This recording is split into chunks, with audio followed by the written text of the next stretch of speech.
Okay, Assalamualaikum warahmatullahi wabarakatuh. Hari ini kita nak bincang bab 3, kuasa 2, punca kuasa 2, kuasa 3 dan punca kuasa 3. Saya cikgu nak kamu guna buku kerja muka surat 34 dan 35. Okay, kita fokus pada soalan objektif. Okay, kita tengok soalan nombor 1. Okay, nombor 1, kita tengok operasi. Operasi apa yang ada? Kalau kita tengok sini ada operasi tolak, tambah dan darab. Okey. Tambah, tolak, darab, yang mana dulu kita kena buat? Darab dulu kan? Jadi kita selesaikan yang darab dululah. Okey, yang darab dulu kita letak kurungan ni. Okey, jadi boleh guna kalkulator lah. Okey, punca kuasa 2. Okey, siapa yang tak reti guna kalkulator lagi? Kalau awak tengok yang tulisan kuning-kuning atas ni, bermaksud kita kena tekan shift. Shift tu pun warna kuning. Kalau tulisan warna merah ni, kita tekan alpha. Okey, jadi kita nak tekan punca kuasa 2. Punca kuasa 2 ni tak payah tekan shift lah. Terus tekan punca kuasa 2. Kurungan 15 kuasa 2. 15 kuasa 2. Tolak 12 kuasa 2. Okey, tutup. Lepas tu dia darab dengan punca kuasa 3. Okey, punca kuasa 3 ni kita kena tekan shift lah. Shift. Ini. Punca kuasa 3, 64. Sama dengan 36. Okey, 36. Yang ni 36. Jadi kita boleh teruslah kira bahagian depan ni. Okey, jadi punca kuasa 2 121 tolak dengan punca kuasa 3 512. Lepas tu sama dengan apa? 3 tambah dengan tadi berapa? 36. Sama dengan 39. Jadi jawapan dia adalah C.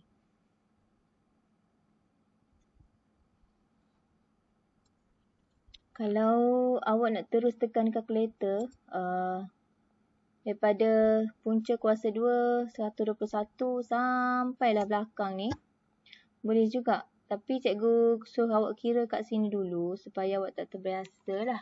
Supaya nanti kalau soalan objektif, awak tak kira sini dulu. Dan kalau soalan objektif boleh je terus masukkan nilai ni, terus dapat jawapan. Yang penting awak tekan kalkulator dengan betul. Tapi kalau soalan subjektif, awak tak boleh kira kat depan ni dulu, awak kena kira yang belakang dulu. Okey. Okey, kita teruskan soalan kedua.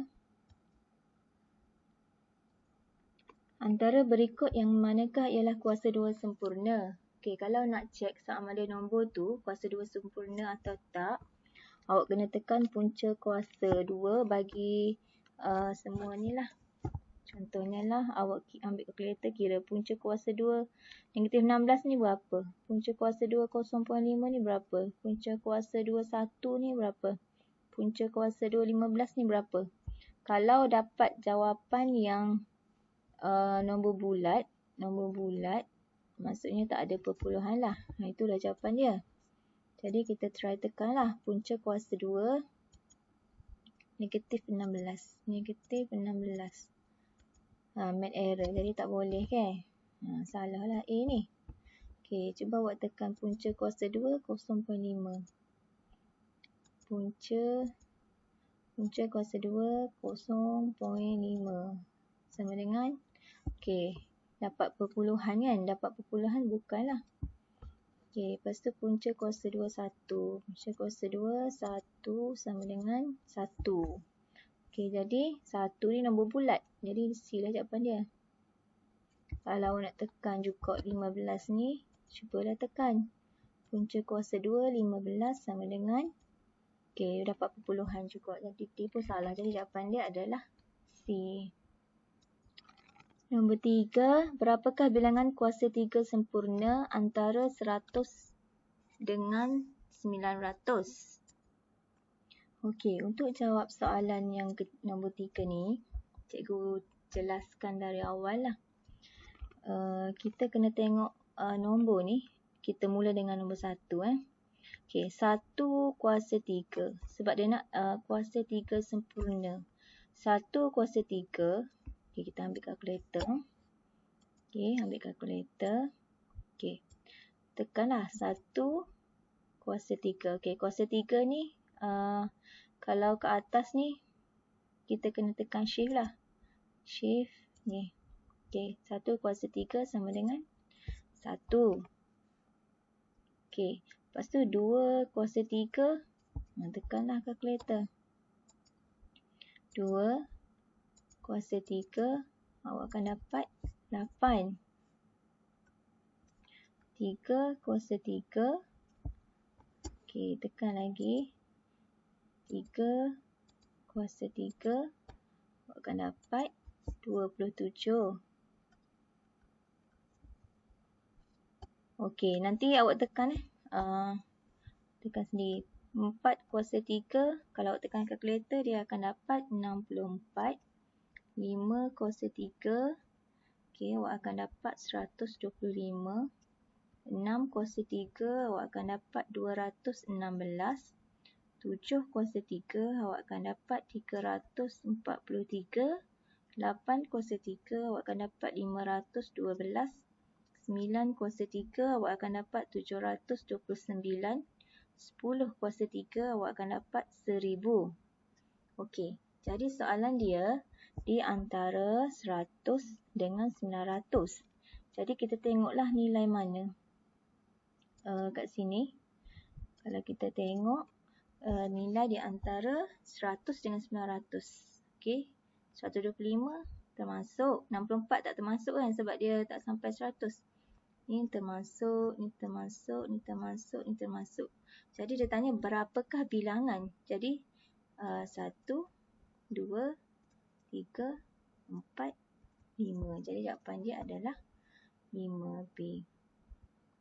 Kenapa kita panggil nombor-nombor ni adalah kuasa 3 sempurna? Sebab contohnya lah, kalau awak nak tahu betul ke 125 ni nombor kuasa 3 sempurna, awak pun ambil kalkulator. Macam soalan nombor 2 tadi, kuasa 2 sempurna kan, kita cek melalui punca kuasa 2. Tapi kalau nombor kuasa 3 sempurna, kita cek melalui punca kuasa 3 lah. Mana punca kuasa 3?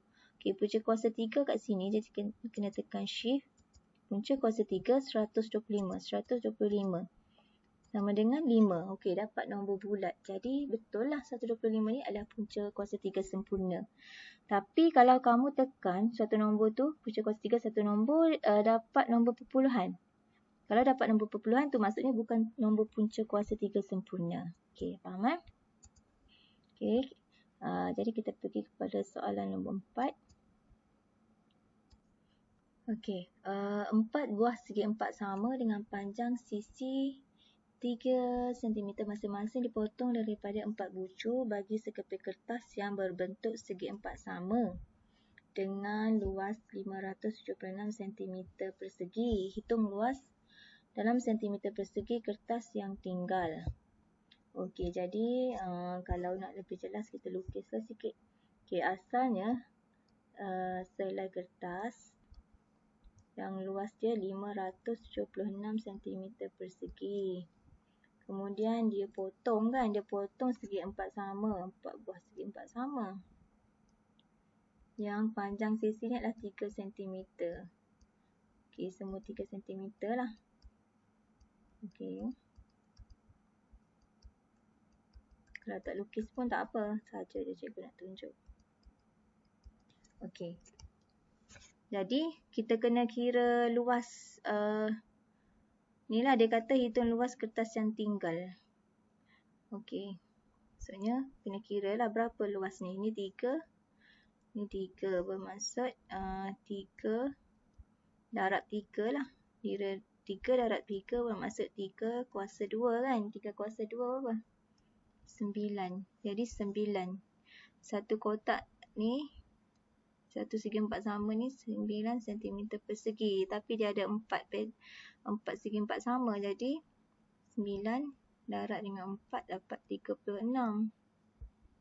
Okey, kertas tu 576 tolak dengan segi 4 sama tu 36, kita dapat berapa? Kita dapat 540. Jadi jawapan dia adalah D. Okey, nombor 5, anggarkan kuasa 2 bagi 27 dengan kuasa 2 bagi 27 dengan menentukan julatnya. Okey, yang ni awak tak perlu pun tekan kalkulator 27 kuasa 2 sebab dia nak anggarkan. Anggarkan bermaksud awak kena buat anggaran lah. Okey, pertama sekali awak kena buat 27 ni di antara nombor berapa? 20 dengan 30 kan. Kita ambil nombor yang senang lah. Jangan ambil nombor 26 dengan 28. Yang tu susah pula nak kuasa 2. Jadi dia nak kuasa 2. Anggarkan kuasa 2. Okey, jadi letaklah kuasa 2. Okey, jadi awak pun 20 kuasa 2. Tak tekan kalkulator pun boleh kan. Nak tekan kalkulator pun boleh. 20 kuasa 2 sama dengan 400. Okay, yang 27 ni tak perlu tekan lah sebab dia nak anggaran. Dan di antara 30 kuasa 2. 30 kuasa 2 sama dengan 900. Okay, teruslah dapat jawapan. Jadi 27 kuasa 2 adalah di antara 400 dengan 900. D. Okay, kuasa 2 sempurna 3 digit yang dapat dibahagi tepat dengan 10 ialah. Okey, dia dah cakap dah. Kuasa 2 sempurna 3 digit. Jadi kalau tengok pada jawapan ni, yang ni semua 2 digit. Yang ni ada 4 digit. Jadi antara B dengan C lah. Jadi kita check lah. B ni, adakah tiga-tiga nombor ni nombor kuasa 2 sempurna? Macam mana nak check? Nombor tu kuasa 2 sempurna. Kita check dengan tekan punca kuasa 2. Kita tekan lah. Punca kuasa 2 100, punca kuasa 2 400, punca kuasa 2 900. Betul ke tiga-tiga nombor ni adalah nombor kuasa 2 sempurna? Ambil kalkulator lah. Okay, tekan punca kuasa 2 100. Kita dapat 10. Okay. Punca kuasa 2 400 sama dengan 20. Punca kuasa 2 900. Kita dapat 30. Okay. Semua nombor kuasa 2 sempurna kan sebab semua tak ada bahagi. Semua nombor bulat. Semua nombor ni pun dia dapat bahagi dengan 10. Jadi jawapan dia adalah B lah. Okay, kenapa jawapan C salah? Kita check ya. Okay, kita check soalan C. Jawapan C. Cuba tekan punca kuasa 2 160. Sama dengan dia ada perpuluhan. Jadi nombor 160 ni bukan nombor kuasa 2 sempurna. Memang dia boleh bahagi dengan 10. Semua nombor 3-3 ni dapat bahagi dengan 10. Tapi 3-3 nombor ni bukan nombor kuasa 2 sempurna. Kalau nak cek 250. Tekanlah punca kuasa 2 250 sama dengan. Tu pun ada perpuluhan. Kalau 360. Dapat perpuluhan juga. Sebab itulah C salah. Okey, nombor 7. Lantai yang berbentuk segi empat sama bagi sebuah bilik ditutupi dengan 2,500 keping jubin yang berbentuk segi empat sama. Jika panjang sisi setiap jubin itu ialah 35 cm, hitung panjang dalam meter bilik itu. Okey. Kalau nak lebih faham, kita lukislah dulu. Kita lukis lantai itu dikata segi empat sama. Segi empat sama. Okey. Segi empat sama tapi dia tak cakap berapa luas dia, berapa panjang sisi dia. Jadi kita boleh wakilkan dengan X atau Y pun boleh lah, ikutlah. X keping darab dengan X keping. Sebab apa sama? Sebab dia kata segi empat sama kan. Okey. ditutupi dengan 2,500 keping jubin. Okey. Jadi, kalau kita darab X dengan X ni, X darab dengan X, kita akan dapat 2,500 keping jubin. Jubin. Betul kan? Jubin. Jadi, X darab X tu, X kuasa 2 kan? X kuasa 2 sama dengan 2,500. Jadi, macam mana kita nak dapatkan nilai X? X sama dengan punca kuasa 2, 2,500. Kita akan dapat, tekan kalkulator. Punca kuasa 2, 2,500. Sama dengan 50. Jadi X ni 50 keping lah. 50 keping, yang ni pun 50. Lepas tu, jika panjang sisi setiap jubin itu adalah 35 cm. Dia ada 50 keping. Satu keping tu 35 cm. Jadi awak darab lah. 35 cm tu darab dengan 50. Jadi awak akan dapat, darab 35 darab 50, awak akan dapat 1,750 cm kan. Tapi dia nak dalam meter. Jadi 1,750 cm sama dengan, kalau sentimeter nak tukar kepada meter, kita kena bahagi dengan 100. Ingat, unit kecil kepada unit besar kita kena bahagi. Jadi 1,750 bahagi dengan 100. Sekarang dah jadi unit meter. Kita akan dapat 17.5 meter. So, jawapan dia adalah C. Cikgu bagi contoh lain. Katakanlah, selesai dah untuk soalan ni. Katakanlah,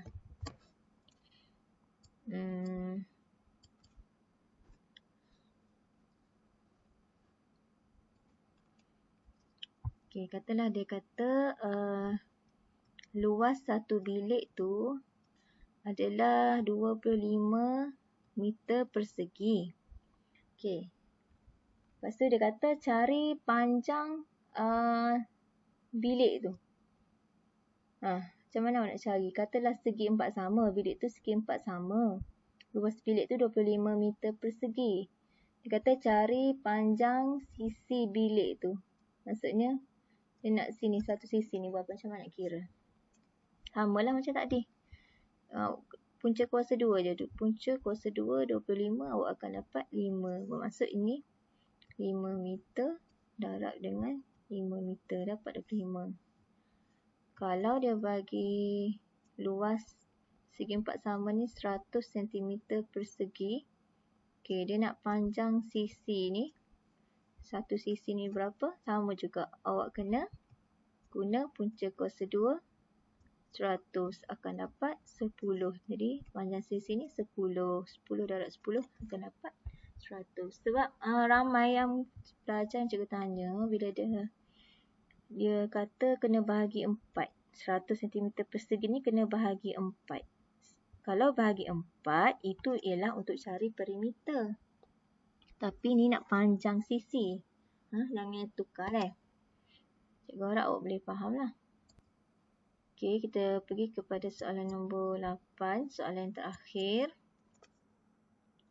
Diberi punca kuasa 3 negatif 729. Yang ni boleh tekan kalkulator je. Cuma awak kena pandai guna kalkulator lah. Kalau tak gerti guna kalkulator, tetap salah. Yang masa kelas bersemuka itu, ramai lagi tak beli kalkulator dan ramai lagi yang tak gerti guna kalkulator. Cikgu harap dah berbulan-bulan ni awak gertilah. Punca kuasa 3 negatif 729 tambah dengan 21/4 kuasa 3.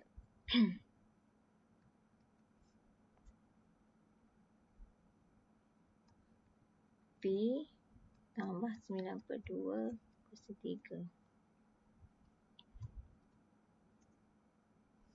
Okey, awak tekan kalkulator, awak tekan ni. Awak tekan punca kuasa 3 negatif 729. Punca kuasa 3 negatif 729. Okey, awak akan dapat negatif 9.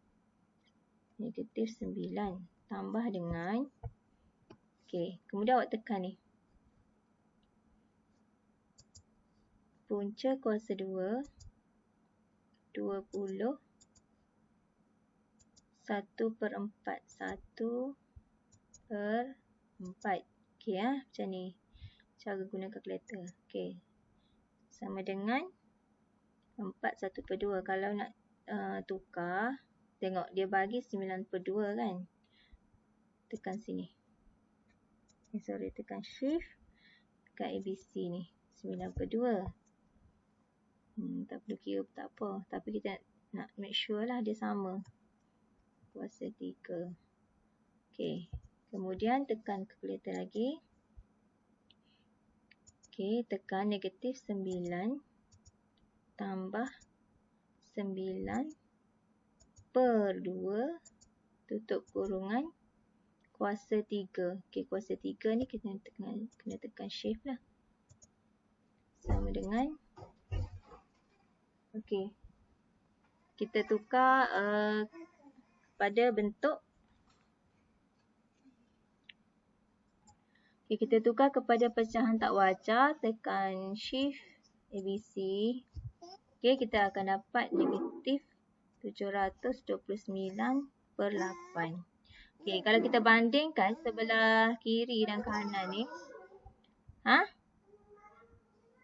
sekejap. Okey, kiri dan kanan ni, P ni adalah negatif 9.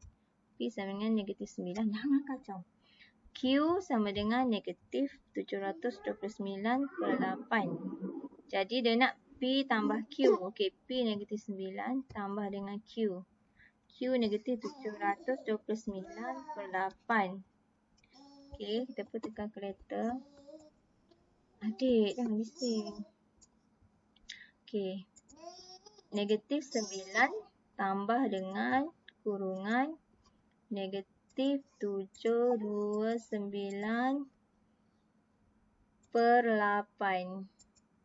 Okey, kurungan sama dengan, okey, negatif 100, 1/8. Jadi jawapan dia adalah A.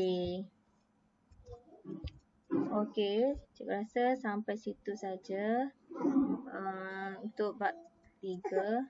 Okey, cikgu ucapkan terima kasih. Okey, Assalamualaikum warahmatullahi wabarakatuh.